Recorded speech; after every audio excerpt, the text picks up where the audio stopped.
The Truman Show.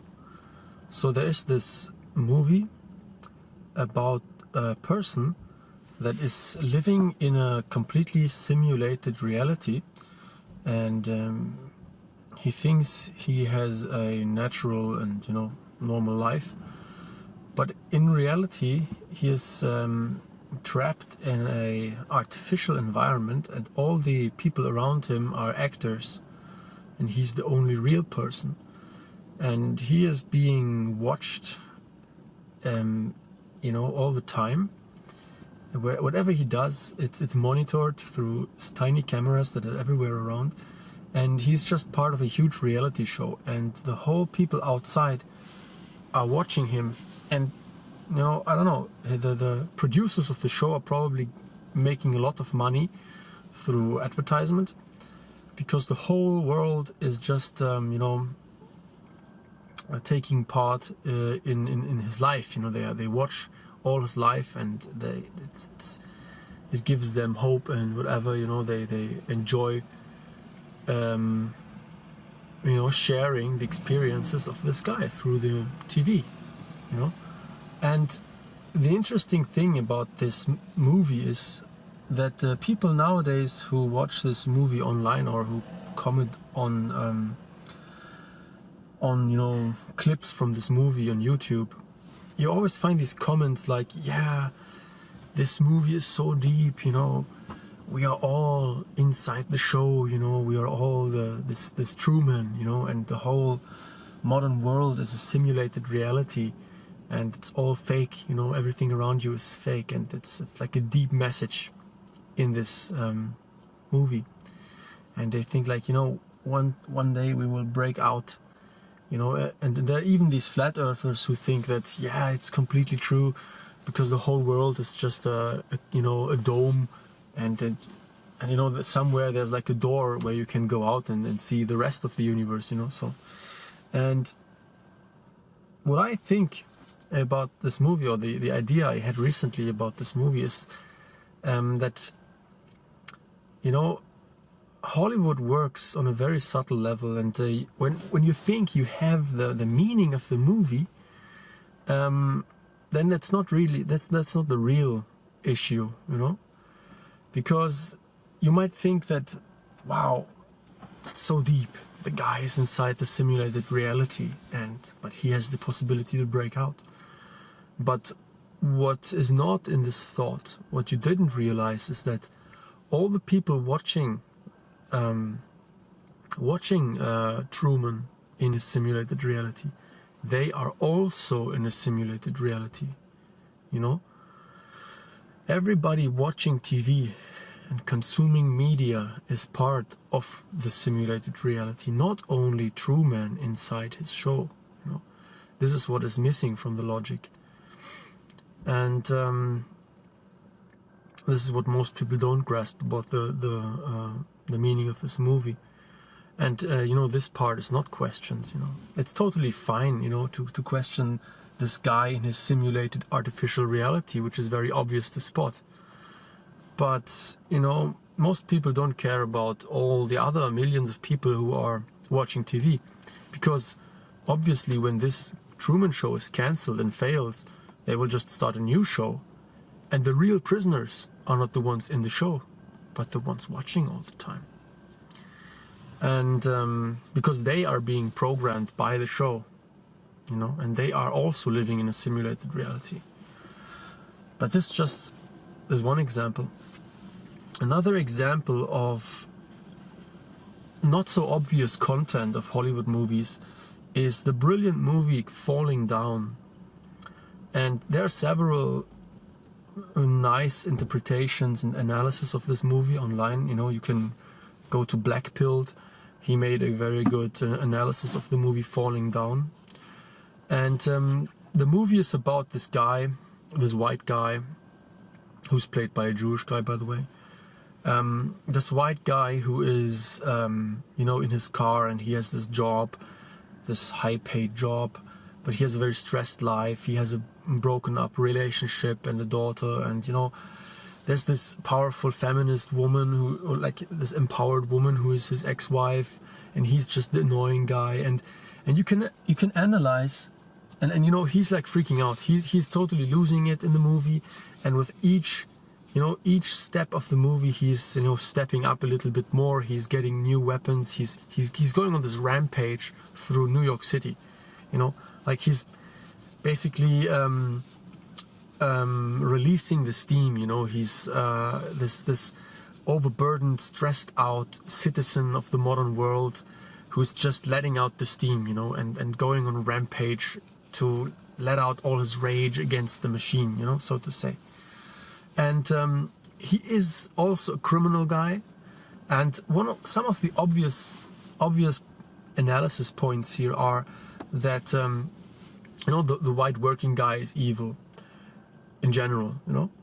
Then but then again, he becomes a criminal, but then you also have some kind of compassion for the criminal, you know, which is a common point in Hollywood movies. Then there is the police, the chief of the police who is persecuting him. It's a common point, you know, the police is evil, the system is evil. The policeman has a relationship with his wife, a bad relationship with his wife, who wants to move into the countryside, and you know, she's whining, and he's not really happy with her. But he has this nice little flirt with the mixed race policewoman, you know, the empowered mixed race policewoman who's portrayed very positively in all this stuff. So you can find but maybe back then they were not so obvious, but nowadays you can find the obvious anti-white, pro-race mixing, pro-feminist, you know, points and memes in the movie, you know. The anti-white working class points in the movie. And when you got all these subtle messages, and when you know, understood the brilliance of the movie, and how despite all the anti-white narrative, they make you compassionate for the poor guy, you know, the guy on the rampage, the criminal basically. What nobody grasps of this movie is what happens actually right in the middle of the movie. And in my opinion, that is the main message of the movie falling down. Because when you look at all the characters, all these characters have a complex character, and they tell a complex story of their lives, you know, where you can delve into philosophical thoughts, and you can, you know, analyze them. What are their motives? You know, are they good? Are they evil? No, they're not really good. They're not really evil. They have understandable motives for doing what they do, you know. And it's this warm kind of feeling, you know, this compassionate feeling where you say, yeah, you know, this guy, he's just a guy. He's fine, you know, and you can feel warmth for them, you know, and sympathy for each character.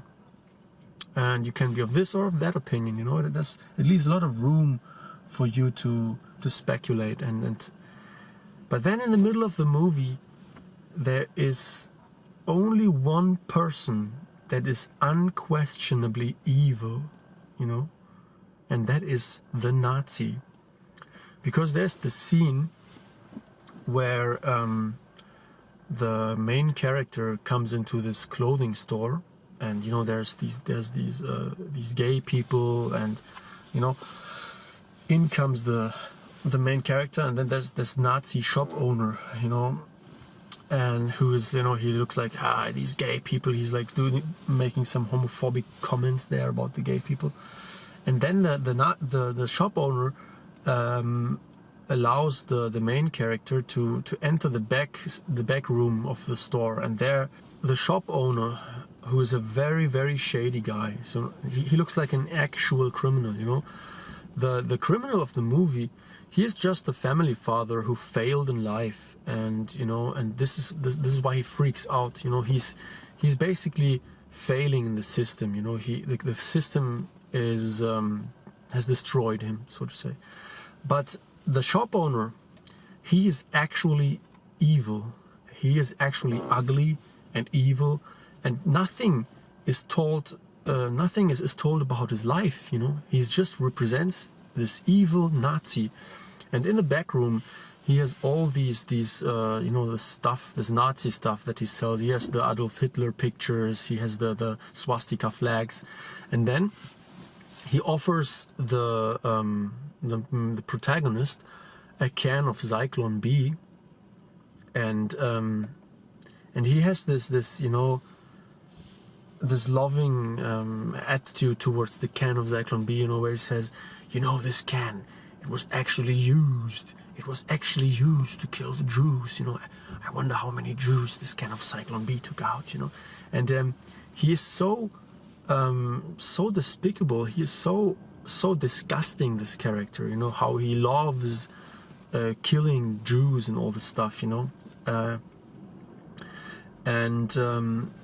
What is even more crazy is that when the protagonist freaks out, you know, and you know, wants to leave this place and basically just tells this evil Nazi to fuck off, you know, then the Nazi actually you know, freaks out, and he wants to rape this protagonist, you know. He pulls out his gun and wants to rape the protagonist, you know. So even, you know, it goes even to this level, you know, where in the beginning he is like, he's doing this homophobic remarks, and then it even turns out that he himself is gay, you know. And you know, probably the reasoning in your head is then, yeah, he is just a Nazi because he denied his gayness, you know. And all in all, you have this character which, in the minds of the viewers, without even noticing, because he's not the protagonist, but in the whole movie, he is the only guy unquestionably evil. And with it, the swastika as a symbol becomes unquestionably evil. It is connected in your mind with unquestionable and profound and disgusting evil, hatred, violence, self-denial, and anything bad you can imagine. And in my opinion, this is the only message of the movie. This is the actual message. Because what people don't understand about Hollywood movies, the message of the movie is not the overall theme, you know. Or the message of the movie is not the things that you notice and the things that you discuss with your friends. The message of a movie is always what you don't notice about the movies. Because movies in Hollywood, they work on a subconscious basis. It's a kind of programming that you don't notice, you know. And yeah, it's these subtle things, you know. That the Nazi is evil because the theme appears in so many other media, and is basically repeated without you noticing in almost every media out there nowadays, you know, the evil Nazi theme. And this is why you don't question this scene, you know.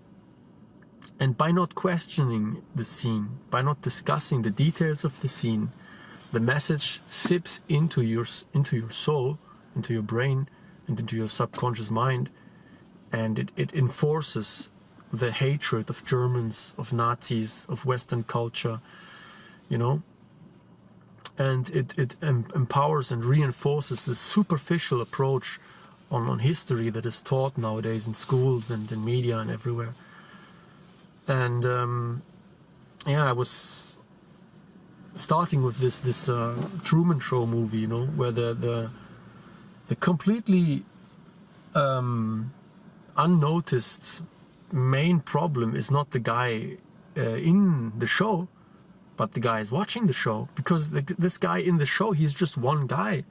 You know, what's I mean, it's lamentable that there's one guy, you know, trapped in this prison. But if you look at how expensive must this show be, and this revenue has to be made somehow, and it means that for such a huge show, the whole world basically has to watch the show to make it profitable. And this is the real problem, that the whole world is watching the show and getting their minds shaped by the show. This is the real problem in the movie, and this is what you take for granted. You think that's okay. So being trapped in the show, that's not okay. But watching the show, the subconscious message for you is that watching the show, that's totally fine. You know, the guys watching the show, they are the free ones. The guy in the show, he's the prisoner. And likewise in the movie of Falling Down, you know, all the criminals, all the you know, the policeman, the wife of the policeman, all the characters of the movie, they're somehow not good and not bad. You know, they have this humanistically drawn characters. But there's just one guy who's unquestionably evil, and this is the Nazi. And this is getting reinforced in your mind, and this is the message of the movie. And